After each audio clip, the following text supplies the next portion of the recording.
vérité au cœur de l'information.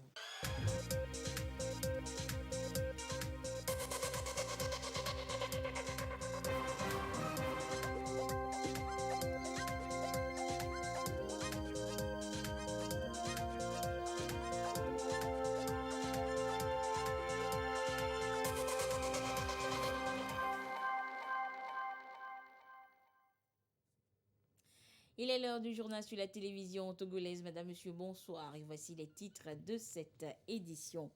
Ce lundi a débuté la nouvelle phase de la stratégie vaccinale contre la Covid-19 au Togo. Les Togolais ont désormais l'opportunité de se faire vacciner dans les stades plus vastes espaces d'accueil plus vaste espace d'accueil donc pour la vaccination. Le point de cette première journée de la seconde phase de vaccination dans cette édition. Et puis la Haute Autorité de l'Audiovisuel et de la Communication HAC veut permettre aux différents médias publics comme privés de mieux archiver leurs documents. Elle a initié depuis ce matin à leur intention une formation sur la conservation de fonds documentaires. De quoi est-il question justement? Vous le saurez dans ce journal.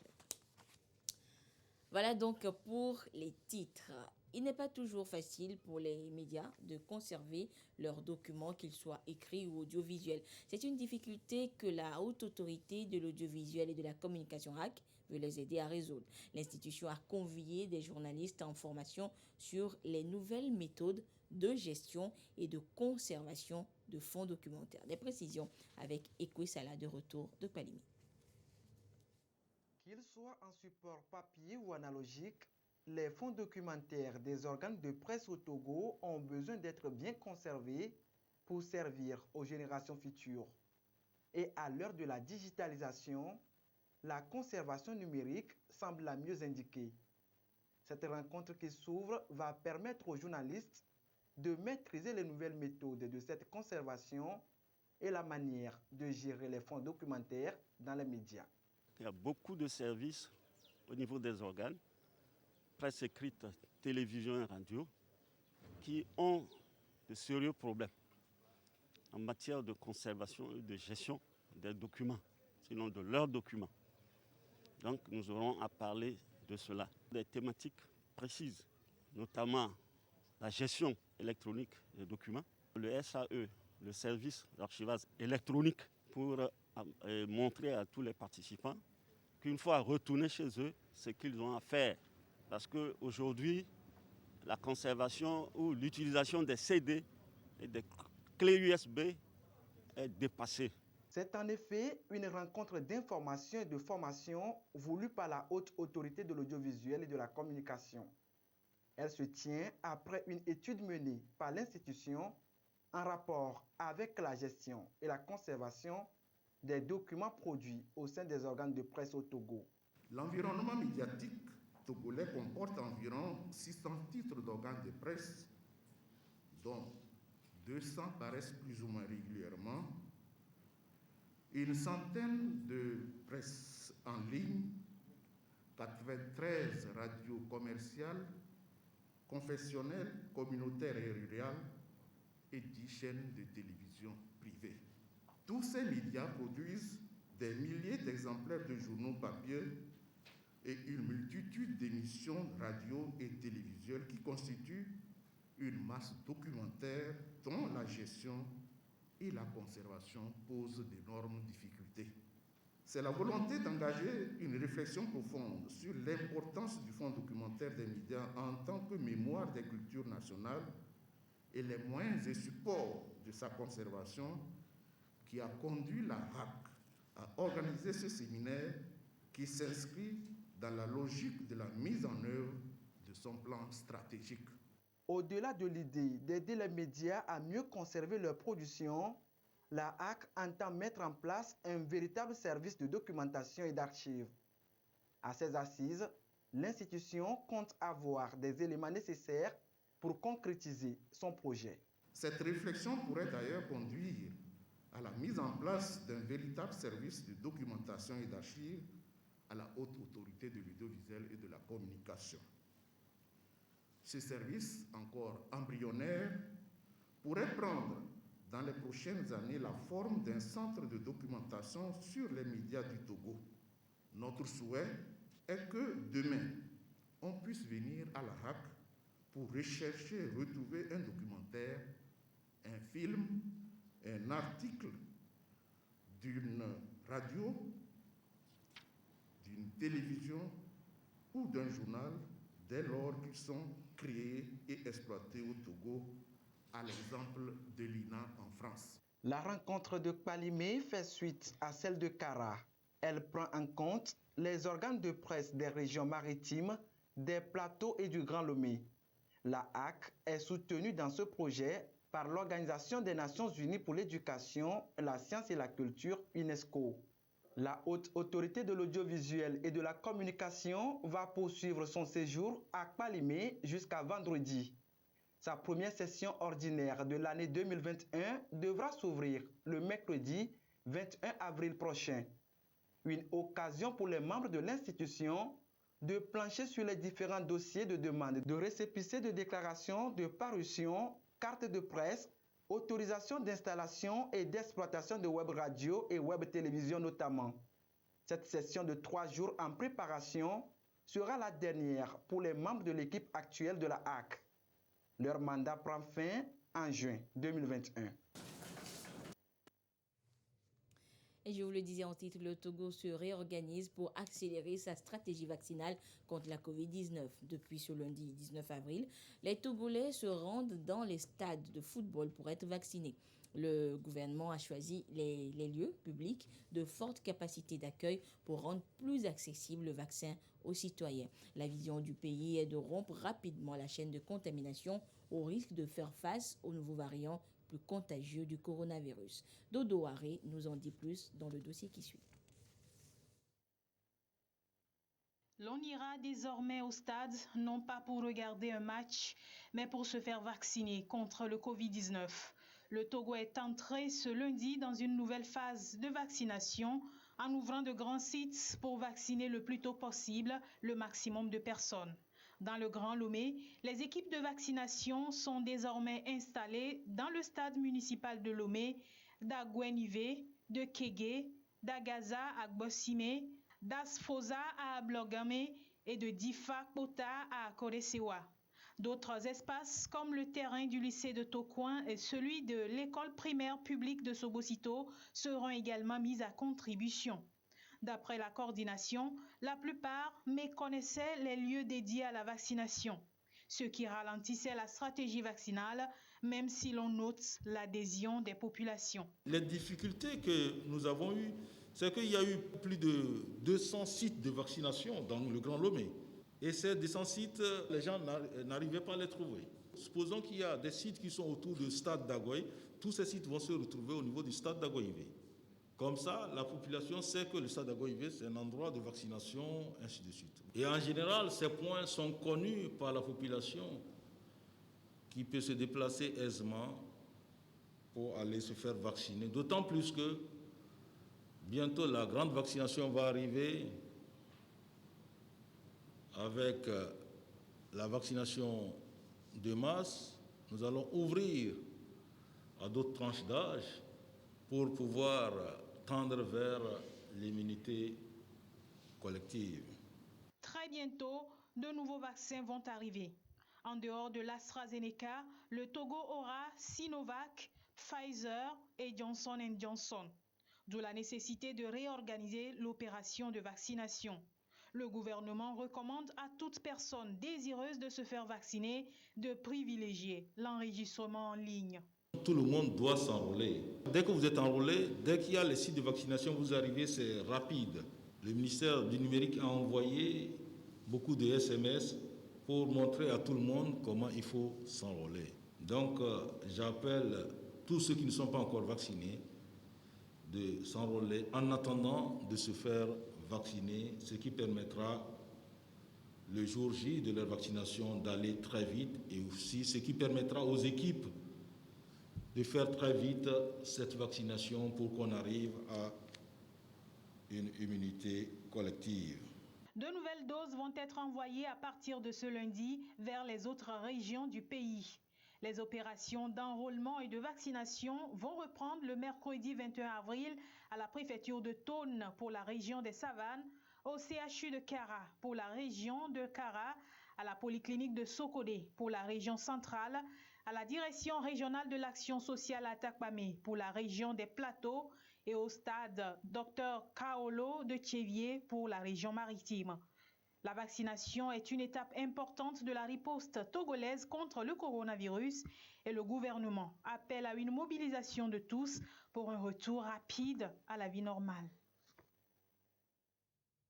Pour se faire vacciner, donc désormais, vous pouvez vous rendre également dans les stades. Une équipe de la télévision togolaise a donc fait le tour aujourd'hui des stades de Kégué, à Goué, du lycée de Tokouan, le terrain du lycée de Tokouan, d'Agaza et le stade municipal de Lomé pour s'enquérir du déroulement de cette nouvelle phase de la vaccination. Solange Amandé et Sonia Ménico pour le compte-rendu. Le stade de Kégué, très tôt ce matin, le dispositif de vaccination anti-Covid mis en place pour accueillir les populations. C'est le premier jour de cette nouvelle stratégie vaccinale. Et sans surprise, la mobilisation n'était pas au rendez-vous. À compte-gouttes, les populations viennent prendre leur dose de vaccin. Dédé, la sexagénaire, en fait partie. Au début, j'ai eu peur à cause de ce que les gens disent. Ceux qui sont vaccinés n'ont rien eu. C'est pour cela que j'ai eu confiance et je suis venue me faire vacciner. Je me sens bien pour le moment. J'invite les autres à faire comme moi. Nous avons eu peur parce qu'il y a eu beaucoup de rumeurs par rapport à la vaccination. Ce qui est sûr, les Blancs ne peuvent pas nous tuer avec ce vaccin. J'exhorte la population à se faire vacciner. S'il y a un vaccin qui est sorti pour qu'on puisse éviter cette pandémie, donc j'aimerais inviter tous mes autres amis, les autres Togolais de se faire vacciner comme moi, comme je viens de le faire. C'est une maladie très grave, donc on doit vraiment faire la vaccination et essayer d'ignorer les faux messages, les fausses interprétations qu'en se vaccinant, on va mourir, on doit avoir telle allergie. C'est une histoire internationale dont aucun pays n'est épargné. Bon, étant donné que je suis citoyen et que j'aime ma nation, le fait de ne pas éparpiller la maladie, j'ai fait ce choix de venir me faire vacciner.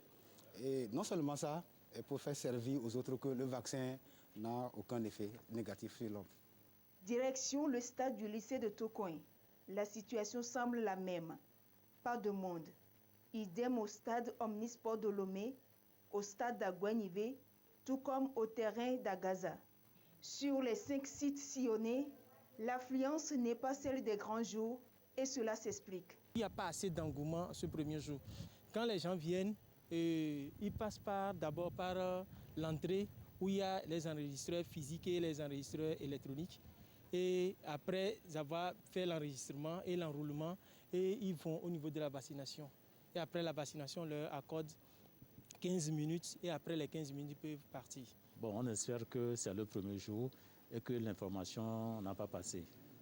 Donc, vivement, nous espérons que les jours qui vont suivre, il y aura plus de sensibilisation et qu'il y aura beaucoup plus d'engouement que ce qu'on est en train de voir aujourd'hui. Pour le moment, l'affluence, ce n'est pas trop.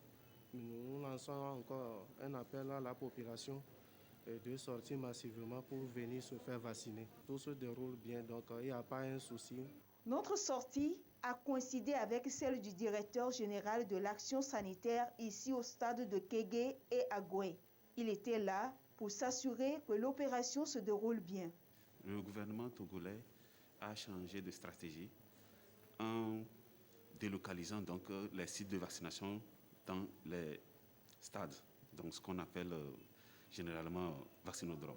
Et il est de bon ton qu'on puisse tourner, faire des supervisions pour s'assurer que le dispositif est bien en place, pour s'assurer que les équipes sont en place, pour s'assurer que la vaccination a commencé réellement et s'assurer que l'enseignement qu'on a donné par rapport à la technique vaccinale, par rapport à comment organiser donc les personnes qui viennent se faire vacciner, comment les enregistrer, ça se passe bien. Plusieurs personnes restent encore sceptiques quant à l'efficacité du vaccin. Les responsables sanitaires, tout en les rassurant, les invitent à se faire vacciner le plus tôt possible. Après plus d'1 an de cette pandémie, les gens continuent de croire que la maladie n'existe pas. La maladie existe bel et bien. Il y a des cas confirmés, des guéris, même des morts. Si on continue pas à croire toujours que la maladie n'existe pas, c'est vraiment une ignorance de la part de la population. La seule façon dont nous pouvons nous en débarrasser, c'est cette vaccination. Nous conseillons à la population de passer se faire la vaccination. Quand nous tous on serait vaccinés, nous tous on serait libres de faire nos activités. Personne ne va plus empêcher son prochain de faire ça, de faire ça. Il faut que l'immunité collective soit à un niveau élevé pour que nous puissions avoir la liberté d'aller à nos profitations. Depuis le démarrage de la campagne vaccinale au Togo, plus de 160 000 personnes ont été vaccinées à ce jour. Elles doivent néanmoins continuer à respecter les mesures barrières pour protéger les autres. Et la situation de la pandémie au nouveau coronavirus Covid-19 au Togo se présente comme suit à ce jour du lundi 19 avril 2021. Le nombre de cas confirmés est de 12 553. 20 nouveaux cas enregistrés depuis hier. Le nombre de personnes guéries est de 10 230. 22 nouveaux guéris depuis hier. Le nombre de cas actifs est de 2203 et le nombre de décès est de 120.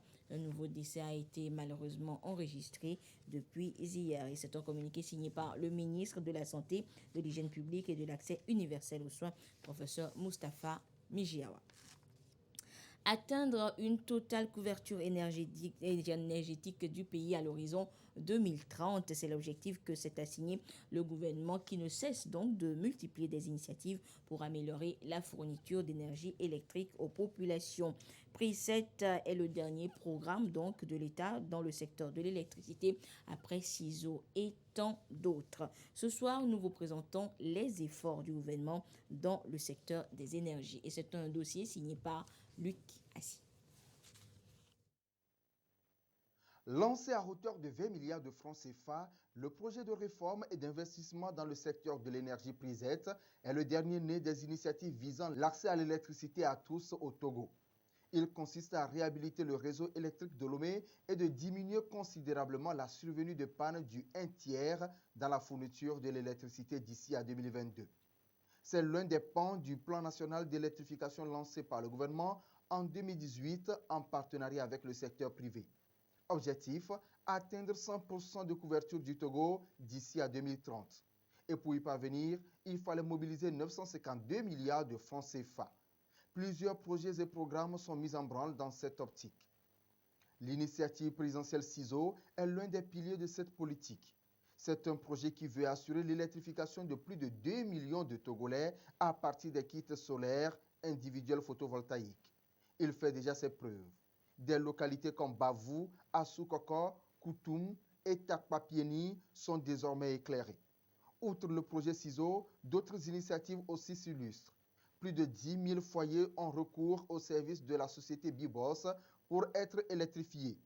Pour dynamiser le secteur de l'énergie et assouvir un tant soit peu les besoins de la population, une centrale thermique de 65 MW est en construction à Lomé.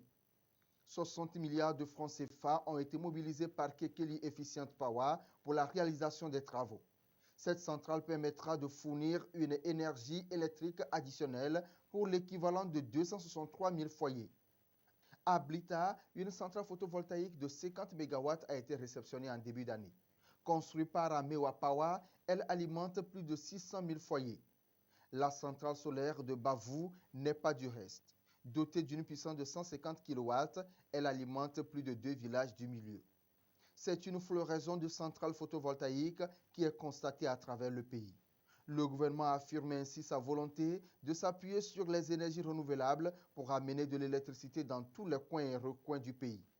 La mise sur rail du projet d'électrification rurale phase 3 et 4 a favorisé l'électrification de 300 localités à travers le territoire national. Sous l'égide de l'Agence togolaise d'électrification rurale des énergies renouvelables, beaucoup de travaux ont connu une évolution remarquable. 34 millions d'euros sont débloqués pour l'installation de lignes basses et moyenne tension, la construction de téléconduites et le raccordement de nouveaux abonnés. Des systèmes photovoltaïques sont installés dans 314 centres de santé répartis dans les 5 régions du pays. Kia Energy Group décroche environ 250 millions de francs CFA pour électrifier 20 centres de santé. C'est une solution électrique solaire hors réseau. 3 grands énergiciens indiens s'associent pour connecter plusieurs zones au nord Togo, notamment Kara, Mango, Dapon, Naki et Mandouri. Les travaux évalués à 52 millions de dollars se déclinent en 3 volets. L'ingénierie, l'approvisionnement et la construction d'une ligne de transport électrique et de postes de transformation.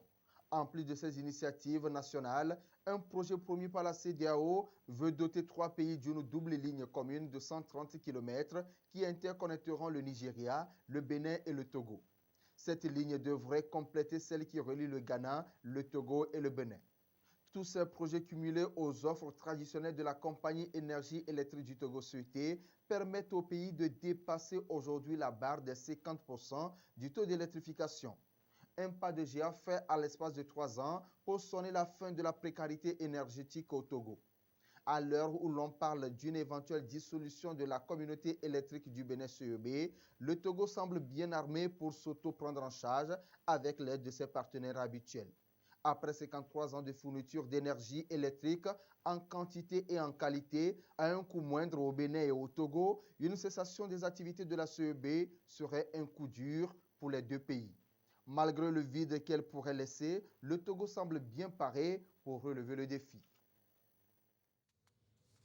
Et face à la situation de la crise sanitaire qui sévit un peu partout, les résultats sont quand même satisfaisants pour les entreprises togolaises. Résultats obtenus grâce à la résilience de ces entreprises pour se maintenir au beau fixe. Et ce qui a permis donc à notre pays d'enregistrer plus de 6 000 nouvelles entreprises formalisées au titre du premier trimestre de cette année 2021. Voyons cela avec Eli Agba Niadao.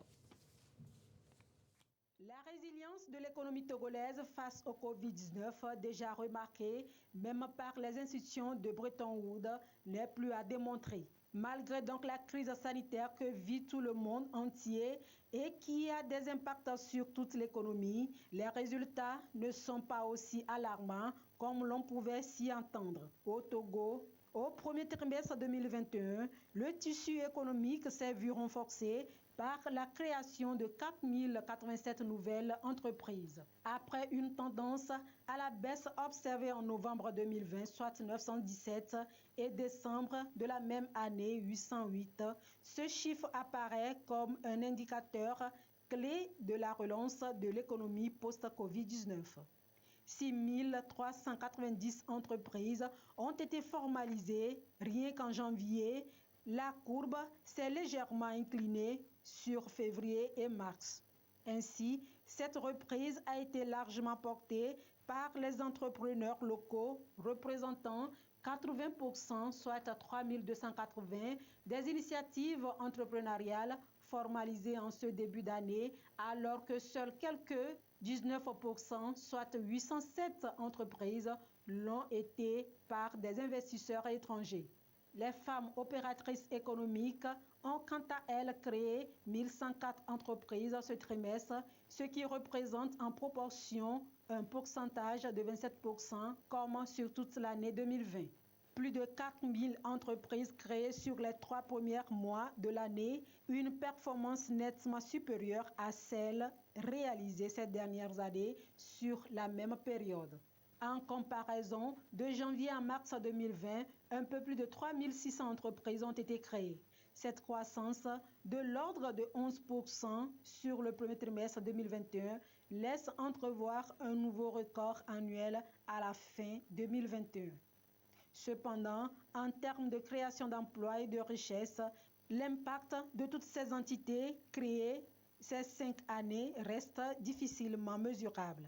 Du reste, Une récente étude du Centre de formalité des entreprises a démontré que le taux de survie réel entreprise en activité de façon permanente et régulière est de 52,5%. Bilan du premier trimestre 2021, on peut noter sur les 3 premiers mois de l'année 2021 une nette progression de 3% des entreprises sous forme de personnes morales par rapport aux personnes physiques qui représentent néanmoins 60% des entités formalisées. S'agissant des SARL, 1425 ont été formalisés entre janvier et mars, 91% sous seing privé. Le ministre de la Fonction publique, du Travail et du Dialogue social invite les personnes dont les noms sont à découvrir dans le quotidien Togo Presse, admises au concours national de recrutement de fonctionnaires enseignants et de personnel administratif pour le compte du ministère chargé de l'enseignement technique, session du 6 décembre 2019, qui n'ont pas encore pris service à ce jour à rejoindre impérativement leur lieu d'affectation au plus tard le lundi 3 mai 2021 à 7 heures. Passé ce délai de rigueur, les intéressés seront considérés comme démissionnaires et remplacés conformément aux dispositions en vigueur.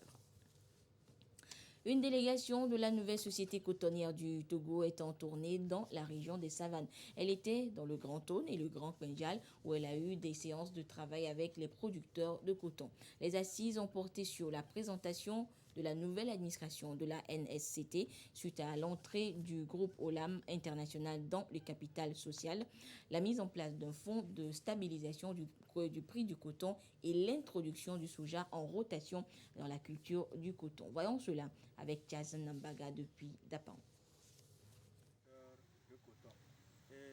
La délégation de la nouvelle société cotonnière du Togo, conduite par le conseiller du président de la République, Pré Simfetchew, partage ici avec les producteurs du coton du Grand Kpenjal les changements et autres innovations majeures intervenues depuis l'entrée du groupe Olam International le 30 novembre 2020 dans le capital social de la NSCT à hauteur de 51%.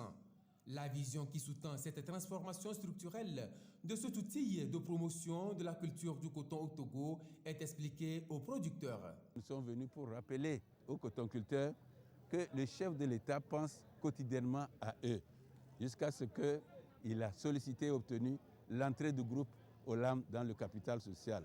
Et donc, il fallait que nous présentions cette nouvelle administration pour montrer les objectifs poursuivis par cette nouvelle administration, à savoir de doubler la production de coton d'ici 2025 et de 2, améliorer les revenus des producteurs de coton et 3, de moderniser l'outil de production industrielle. Objectif ambitieux certes, mais réalisable, a insisté le conseiller Presimfetchew grâce à la solide expérience du groupe Olam qui continue de faire les beaux jours de l'or blanc aussi bien en Afrique qu'ailleurs dans le monde. Le nouveau directeur général de la NSCT, Jackie Rivière, s'illustre déjà en la matière avec la mise en place d'une stratégie de relance en 3 axes, dont les points saillants sont la promotion du coton made in Togo, la création d'un fonds de stabilisation du prix du coton et la hausse du prix du coton graine de 225 francs CFA à 254 francs CFA à partir de la campagne 21-22.